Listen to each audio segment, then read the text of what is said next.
தமிழ்நாட்டின் வளர்ச்சி பயணத்தில் ஒருவரையும் பின்தங்க விட மாட்டோம். வெல்வோம் ஒன்றாக.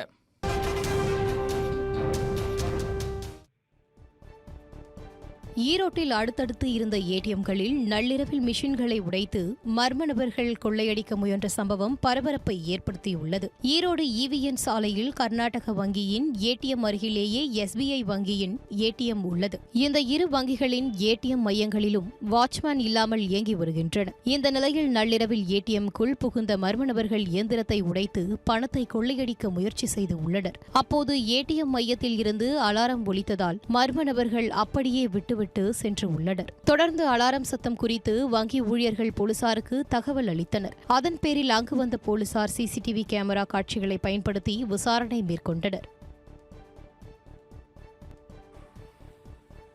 தஞ்சாவூர் மாவட்டம் பட்டுக்கோட்டை அருகே மகன் காதல் திருமணம் செய்த மருமகளை தண்ணீர் பிளாஸ்கால் அடித்து கொலை செய்த மாமியாரை போலீசார் கைது செய்தனர். மதுக்கூர் இடையக்காடு பகுதியைச் சேர்ந்த ஷமீனா பர்வீன் என்பவரை அதே பகுதியைச் சேர்ந்த ரியாஸ் முகமது இப்ராஹிம் என்பவர் கடந்த ஒரு வருடத்திற்கு முன்பு காதலித்து திருமணம் செய்ததாக கூறப்படுகிறது. இந்த நிலையில் இப்ராஹிம் வேலை விஷயமாக துபாய்க்கு சென்றுவிட்ட நிலையில் வீட்டில் மாமியார் ரஹ்மத்து நிஷா மற்றும் ஷமீனா மட்டும் வசித்து வந்து உள்ளனர். கடந்த 6ஆம் தேதி அவர் பாத்ரூமில் வழுக்கி விழுந்து உயிரிழந்ததாக ரஹ்மத் நிஷா குடும்பத்தினருக்கு தகவல் தெரிவித்து உள்ளனர். இது தொடர்பாக வழக்கு பதிவு செய்த போலீசார் ரஹ்மத் நிஷாவிடம் விசாரணை செய்ததில் தன் மகன் காதல் திருமணம் செய்தது பிடிக்கவில்லை என்றும் வீட்டில் வேலை செய்யாமல் படுத்து தூங்கிய நிலையில் இருவருக்கும் இடையே தகராறு ஏற்பட்டதில் அவரை அடித்து கொலை செய்தது தெரியவந்தது.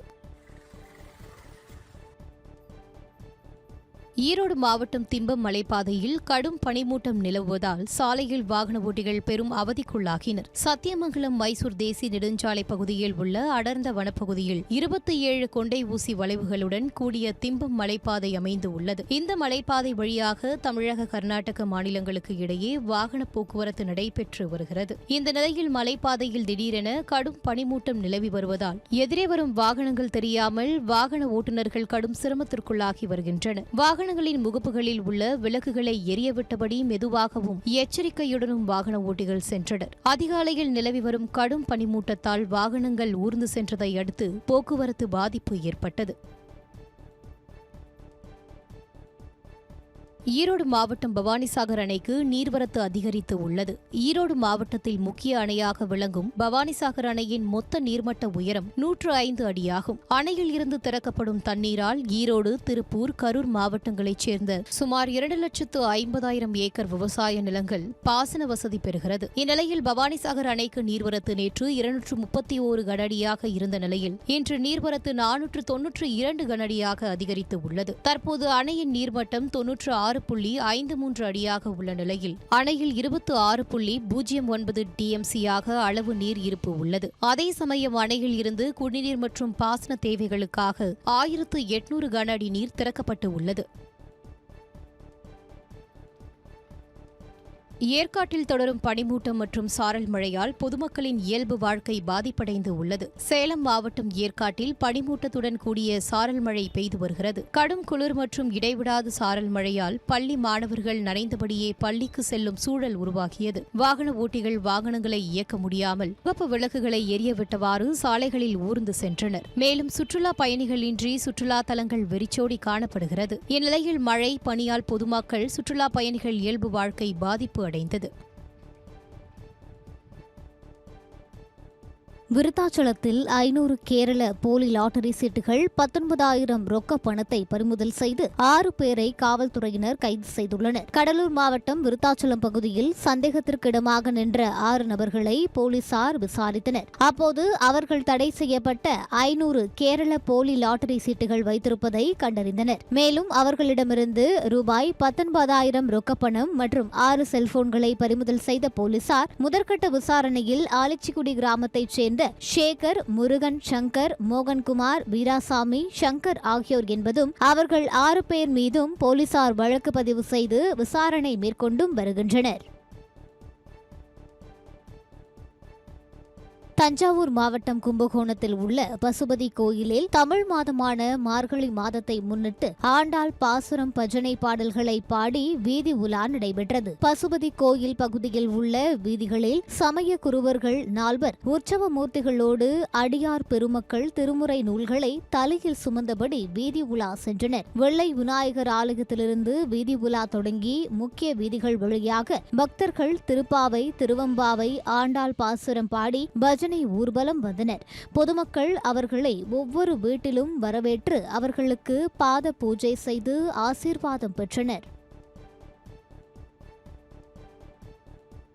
மயிலாடுதுறை மாவட்டம் மாயூரநாதர் கோயிலில் மார்கழி மாத பாராயணமூர்த்தி விழா வெகு விமரிசையாக நடைபெற்றது. திருவாவடுதுறை ஆதீனத்துக்கு சொந்தமான மாயூரநாதர் கோயிலில் தனுர் மாதம் எனப்படும் மார்கழி மாதத்தில் மாத பிறப்பன்று தொடங்கி பாராயணம் செய்யப்பட்டு வந்தது. அதன் பூர்த்தி விழா நடைபெற்ற நிலையில் 3 யாகசாலைகளில் ருத்ரஹோமம், சண்டி ஹோமம் மற்றும் மூலமந்திர வேள்விகள் செய்யப்பட்டது. தொடர்ந்து கன்னியா பூஜை, கோபூஜை, அஸ்வ பூஜை யாகங்கள் செய்யப்பட்டு மாயூரநாதர் சுவாமிக்கு ருத்ராபிஷேகமும், அபயாம்பிகை அம்மன் மற்றும் பரிவார தெய்வங்களுக்கு கலாசாபிஷேகம் நடைபெற்றது. இதில் திருவாவடுதுறை ஆதீனம் 24வது குருமகா சன்னிதானம் அம்பலவான தேசிக பரமாச்சாரிய சுவாமிகள் கலந்து கொண்டு வழிபாடு மேற்கொண்டு பக்தர்களுக்கு அருளாசி வழங்கினார்.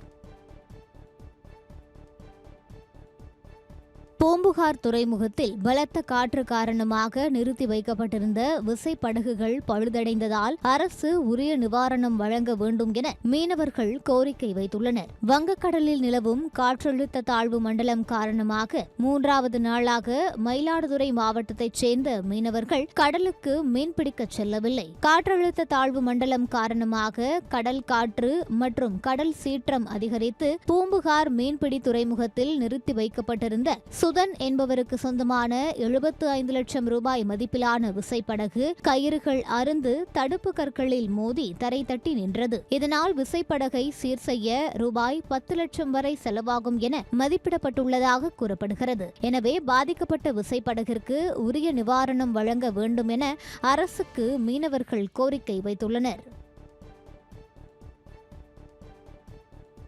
பொங்கல் பண்டிகையை முன்னிட்டு தருமபுரி மாவட்டத்தில் கரும்பு அறுவடை பணிகள் தீவிரமாக நடைபெற்று வருகிறது. பாலக்கோடு, மாரண்டஅள்ளி, காரிமங்கலம், அரூர், மொரப்பூர் பகுதிகளில் சுமார் 20 ஏக்கர் பரப்பளவில் விவசாயிகள் பன்னீர் கரும்பு சாகுபடி செய்துள்ளனர். இந்நிலையில் தமிழகம் முழுவதும் பொங்கல் பண்டிகையை கொண்டாட 3 நாட்களே உள்ள நிலையில் விவசாயிகள் பன்னீர் கரும்பை அறுவடை செய்யும் பணியில் தீவிரமாக ஈடுபட்டுள்ளனர். அரசு பொங்கல் பரிசு தொகுப்பில் முழுநீள கரும்பு வழங்க உள்ள நிலையில் கூட்டுறவுத்துறை சார்பில் கரும்புகள் கொள்முதல் செய்யப்பட உள்ளது. இதனையடுத்து பொங்கல் தொகுப்பிற்கு கரும்புகள் வழங்கியது போக மீதமுள்ள கரும்புகளை விற்பனைக்காக பெங்களூர், ஓசூர், திருப்பத்தூர் உள்ளிட்ட பகுதிகளுக்கு லாரிகள் மூலம் அனுப்பி வைக்கும் பணிகள் நடைபெற்று வருகிறது.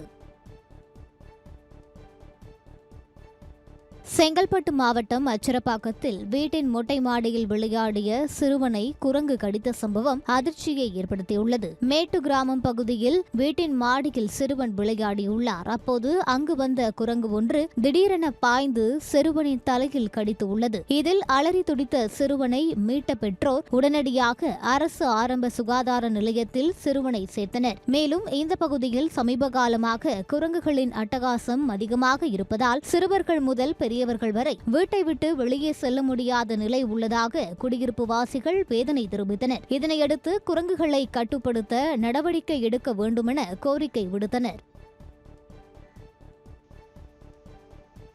சபரிமலை ஐயப்பன் கோயிலுக்கு செல்லும் பக்தர்கள் புனித நீராடுவதற்கு குற்றாலத்தில் உள்ள அருவிகளில் குவிந்து வருகின்றனர். தென்காசி மாவட்டத்தில் உள்ள பிரசித்தி பெற்ற சுற்றுலா தலமான குற்றால அருவிகளில் பெய்த திடீர் மழை காரணமாக குற்றாலம் மெயின் அருவி, ஐந்தருவிகள் உள்ளிட்ட அருவிகளில் நீர்வரத்து அதிகரித்து காணப்படுகிறது. இந்நிலையில் விடுமுறை தினம் என்பதால் சுற்றுலா பயணிகள் மற்றும் ஐயப்ப பக்தர்களின் கூட்டம் அதிகரித்து காணப்பட்டது. குற்றாலத்தில் உள்ள அருவிகளில் குளிக்க அதிகாலை முதலே ஆயிரக்கணக்கான ஐயப்ப பக்தர்கள் குவிந்த நிலையில் ஆர்ப்பரித்து கொட்டும் அருவிகளில் உற்சாகமாக குளித்து மகிழ்ந்து வருகின்றனர். திருவாரூர் மாவட்டத்தின் பெரும்பாலான இடங்களில் குளிர்ந்த தரைக்காற்றுடன் சாரல் மழை பெய்து வருவதை அடுத்து மக்கள் நடமாட்டமின்றி சாலை வெறிச்சோடி காணப்பட்டது. மன்னார்குடி, திருத்துறைப்பூண்டி, முத்துப்பேட்டை, கூத்தாநல்லூர், குடவாசல், நன்னிலம், வலங்கைமான், பேரளம் போன்ற பகுதிகளில் ஞாயிற்றுக்கிழமை முதல் இன்று வரை குளிர்ந்த காற்றுடன் சாரல் மழை பெய்து வருகிறது. திருவாரூர் மாவட்டத்தில் மட்டும் கடந்த 24 மணி நேரத்தில் 18 மில்லிமீட்டர் மழையும் பதிவாகியுள்ளது. தொடர்ந்து பெய்து வரும் சாரல் மழை பள்ளிக்கு செல்லும் மாணவர்கள் மழையில் நனைந்தபடி சென்றனர். மேலும் பொதுமக்கள் நடமாட்டம் இன்றி தெருக்கள் வெறிச்சோடி காணப்படுகிறது. பொங்கல் பண்டிகை கொண்டாடப்பட உள்ள நிலையில் பொதுமக்கள் பண்டிகை பொருட்கள் வாங்குவதற்கும் மிகுந்த சிரமப்பட்டு வருவதாக தெரிவித்துள்ளனர்.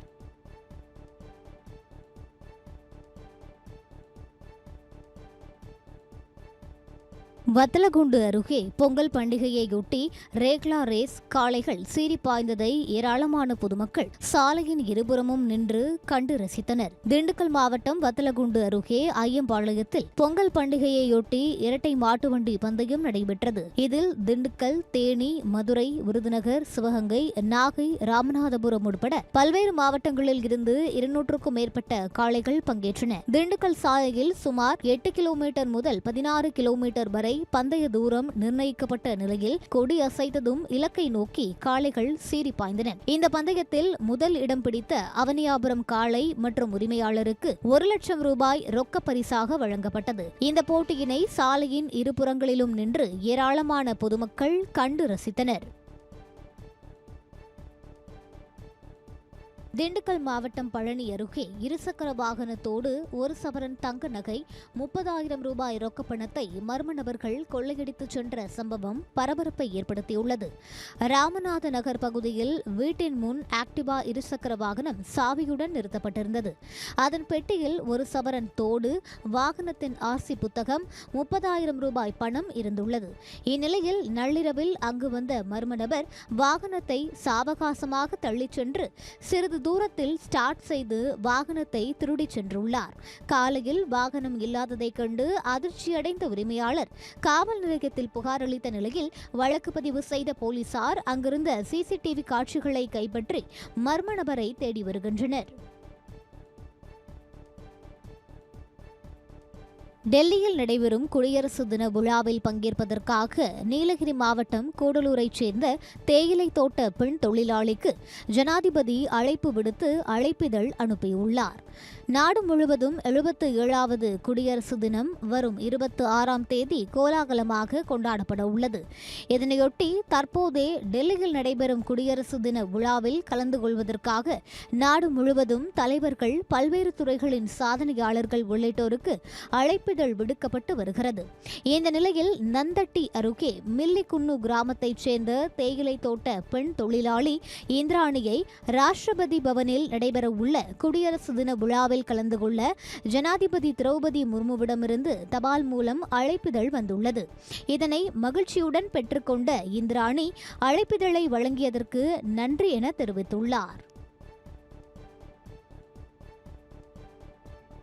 கோவையில் முதியவரிடம் ரூபாய் 16 லட்சம் மோசடி செய்த குஜராத்தை சேர்ந்த 10 பேரை சைபர் கிரைம் போலீசார் கைது செய்துள்ளனர்.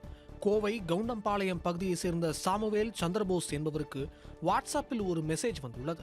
அதில் போக்குவரத்து அபராதம் செலுத்தும்படி ஒரு லிங்க் மற்றும் APK வடிவிலான செயலி இருந்துள்ளது. தனது வாகனத்திற்கு அபராதம் உள்ளதா என பார்க்க முதியவர் அந்த செயலியை பதிவிறக்கம் செய்துள்ளார். அடுத்த நொடியே மர்ம நபர்கள் அவரது போனை ஹேக் செய்து 16,49,961 ரூபாயை ஆன்லைன் மூலம் கொள்ளையடித்தனர். இது தொடர்பாக முதியவர் அளித்த புகாரின் பேரில் கோவை மாநகர போலீசார் தனிப்படை அமைத்து வழக்கை விசாரித்து வந்தனர். இந்நிலையில் குஜராத் மாநிலத்தை சேர்ந்த 10 நபர்களை கிரைம் போலீசார் கைது செய்துள்ளனர். மேலும் அவர்களிடமிருந்து 300க்கும் மேற்பட்ட டெபிட், கிரெடிட் கார்டுகளை, 10 மொபைல்களை பறிமுதல் செய்தனர். கொடைக்கானலில் சுற்றுலா தலங்களை பார்வையிடுவதற்கு இணைய வழியில் நுழைவு கட்டண முறை இன்று முதல் அமல்படுத்தப்பட்டுள்ளது. Pillar rock, pine forest, Guna குகை, போயர் பாயிண்ட் மற்றும் பேரிஜம் ஏரி ஆகிய சுற்றுலா பகுதிகளுக்கான நுழைவு கட்டணம் செலுத்துவது தொடர்பாக புதிய அறிவிப்பு ஒன்றை வனத்துறை வெளியிட்டுள்ளது. அதன்படி வனத்துறை கட்டுப்பாட்டில் உள்ள சுற்றுலா பகுதிகளுக்கு செல்ல இனி ஆன்லைன் மூலம் மட்டுமே நுழைவு கட்டணம் வசூலிக்கப்படும் என்றும் பணமாக செலுத்த இயலாது எனவும் மாவட்ட வன அலுவலர் அறிவித்துள்ளார்.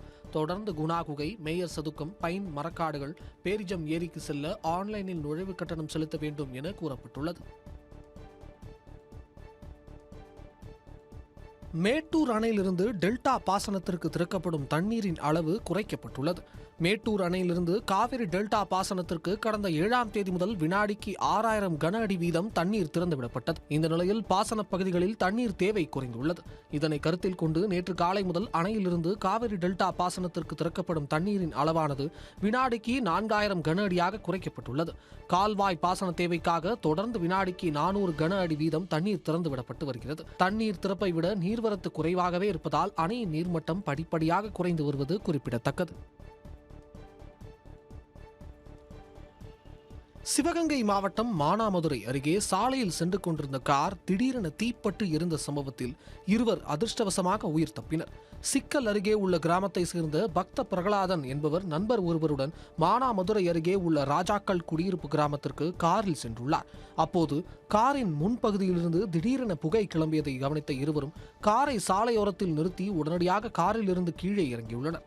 சில நிமிடங்களில் தீப்பற்றிய நிலையில் கார் முழுவதும் பரவி மலமளவென எரிந்து சேதமாக்கியுள்ளது. இதுகுறித்து தகவல் அறிந்து சம்பவ இடத்திற்கு வந்த தீயணைப்பு வீரர்கள் தீயை கட்டுக்குள் கொண்டு வந்தனர். தொடர்ந்து சம்பவம் குறித்து வழக்கு பதிவு செய்த போலீசார் விசாரணை செய்து வருகின்றனர். திருச்சி மாவட்ட ஆட்சியர் அலுவலகம் முன்பு அதிமுக பிரமுகர் மிரட்டுவதாக கூறி தீக்குளிக்க முயன்ற பின்னால் அப்பகுதியில் பெரும் பரபரப்பு ஏற்பட்டுள்ளது. வளையப்பட்டி பகுதியைச் சேர்ந்த தனலட்சுமி விவசாய வேலை செய்து வந்துள்ளார். இந்த நிலையில் இவரிடம் அதிமுக பிரமுகரான செந்தில்குமார் என்பவர் டிராக்டரை ஓட்டி பணம் தருவதாக கூறியதோடு மேலும் 2.5 சவரன் நகையை பெற்றுக்கொண்டு திருப்பி தராமல் இருந்து வந்துள்ளார். இதுகுறித்து பாதிக்கப்பட்ட பெண் தனலட்சுமி திருச்சி துணை ஆணையர் மற்றும் மாவட்ட ஆட்சியர் அலுவலகத்தில் புகார் அளித்தும் கடந்த 3 வருடங்களாக எந்த நடவடிக்கையும் எடுக்கப்படவில்லை என கூறப்படுகிறது. இதனால் ஆத்திரமடைந்த பெண் டிராக்டர் மற்றும் நகைகளை மீட்டு தர கோரி ஆட்சியர் அலுவலகத்தில் தீக்குளிக்க முயன்றுள்ளார். இதையடுத்து அவரை மீட்ட போலீசார் மருத்துவமனைக்கு அனுப்பி வைத்தனர். திருச்செங்கோடு அருகே கஞ்சா விற்ற 2 வாலிபர்களை கைது செய்து 1 கிலோ கஞ்சாவை மதுவிலக்கு அமல் பிரிவு போலீசார் பறிமுதல் செய்துள்ளனர். நாமக்கல் மாவட்டம் திருச்செங்கோடு அருகே உஞ்சனை பகுதியில் கஞ்சா விற்பனை நடைபெற்றதாக கூறப்படுகிறது. அப்பகுதியில் சோதனை நடத்திய போது சேலத்தை சேர்ந்த 2 வாலிபர்களை மதுவிலக்கு அமலாக்கப் பிரிவு போலீசார் கைது செய்தனர். விசாரணையில் 2 பேரும் சேலத்தை சேர்ந்த ராகுல் மற்றும் ஜீவா என்பதும் இவர்கள் மோலிப்பள்ளி பகுதியில் உள்ள தனியார் சோலார் நிறுவனத்தில் தங்கி வேலை செய்வதும் தெரியவந்தது. இருவரும் அங்கு பணியாற்றும் ஒடிசா மாநிலத்தவர்களுடன் இணைந்து கஞ்சா வாங்கி வந்து விற்பனை செய்ததும் கண்டுபிடிக்கப்பட்டது. இந்த நிலையில் இருவரையும் கைது செய்து அவர்களிடமிருந்து விற்பனைக்காக வைக்கப்பட்டிருந்த 1 கிலோ 100 கிராம் கஞ்சாவை பறிமுதல் செய்தனர். மதுரை அவனியாபுரம் ஜல்லிக்கட்டு போட்டிக்கான முன்னேற்பாட்டு பணிகள் முழுவீச்சில் நடைபெற்று வரும் நிலையில் முன்னேற்பாடுகள் குறித்து அமைச்சர் மூர்த்தி ஆய்வு மேற்கொண்டார். தைப்பொங்கல் தினத்தன்று நடைபெறவுள்ள ஜல்லிக்கட்டு போட்டிக்கான முன்னேற்பாடு பணிகள் தற்பொழுது 50% நிறைவடைந்துள்ளது. அந்த வகையில் வீரர்களின் பாதுகாப்பை உறுதி செய்யும் வகையில் முதற்கட்டமாக மரக்கட்டைகளால் ஆன தடுப்பு வேலிகள் அமைக்கப்பட்டன. அதனைத் தொடர்ந்து கூடுதல் பலத்திற்காக அவற்றை சுற்றி இரும்பு வேலிகள் அமைக்கும் பணிகள் தற்பொழுது தீவிரமாக நடைபெற்று வருகின்றன. மேலும் போட்டியை காண வரும் பொதுமக்களுக்காகவும் வீரர்களுக்காகவும் ஆங்காங்கே குடிநீர் தொட்டிகள் கொண்டுவரப்பட்டு தயார் நிலையில் வைக்கப்பட உள்ளன. இந்நிலையில் போட்டி நடைபெற உள்ள பகுதிக்கு வந்த அமைச்சர் மூர்த்தி மற்றும் மதுரை மாவட்ட ஆட்சியர் பிரவீன்குமார் முன்னேற்பாடுகளை குறித்து ஆய்வு செய்தனர். கள்ளக்குறிச்சி மாவட்டம் உளுந்தூர்பேட்டை அருகே காற்றாலை இயந்திரம் ஏற்றிச் சென்ற ட்ரெய்லர் லாரி சாலையின் நடுவே உள்ள தடுப்பு சுவர் மீது மோதி விபத்துக்குள்ளானதில் பல லட்சம் மதிப்புள்ள காற்றாலை இயந்திரம் சேதமடைந்துள்ளது. திருவள்ளூர் மாவட்டம் கவரப்பேட்டையிலிருந்து தூத்துக்குடி நோக்கி 84 டன் எடை கொண்ட காற்றாலை இயந்திரத்தை ட்ரெய்லர் லாரியில் ஏற்றுக்கொண்டு ஓட்டுநர் அரவன் சென்றுள்ளார்.